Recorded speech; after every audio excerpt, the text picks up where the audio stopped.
On November 29th, the Federal Trade Commission launched its inquiry into supply chain disruptions.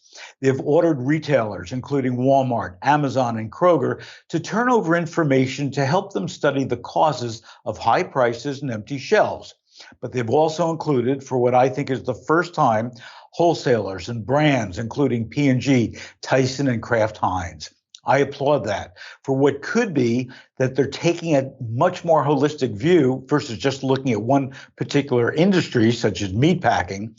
But there are two groups that I wish were also around the table. Smaller manufacturers who have been devastated, along with farmers and ranchers who are faced with the inability to get their products to market.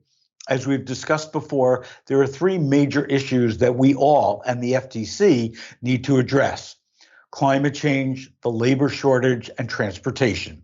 One underlying problem that Business Insider points out is that the U.S. food supply relies heavily on foreign workers. Here are the facts. Food-related industries historically rely on low-wage immigrant labor and now facing shortages. That labor pool is also shrinking as foreign-born workers seek opportunities in other industries. If immigration maintained its 2016 levels, the U.S. would have 2 million more people today. Global supply chain problems are intrinsically tied to labor issues, but the U.S. food supply chain is facing a particular labor shortage that has deepened over the past 5 years: foreign-born workers. No question, with all the publicity and threats, immigration declined under the presidency of Donald Trump.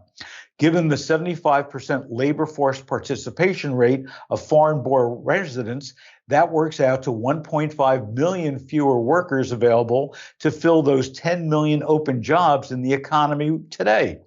And as a lot of you know very well, a lot of these open jobs are in food-related industries, including agriculture, processing, retail, food service, and other services that have a history of relying on these low-wage immigrant laborers, including undocumented workers.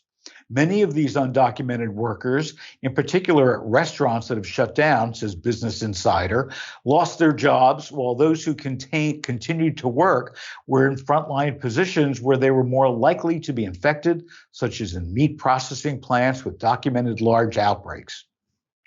A USDA study finds that as many as half of hired laborers in crop agriculture did not have the immigration status needed to work legally here in the U.S. Undocumented workers make up about 10% of the restaurant industry and as much as 40% in some urban centers, according to Eater, mostly concentrated in back-of-house roles. For the FTC and the White House to understand and to solve these issues, they must bring everyone to the table, not just the big guys.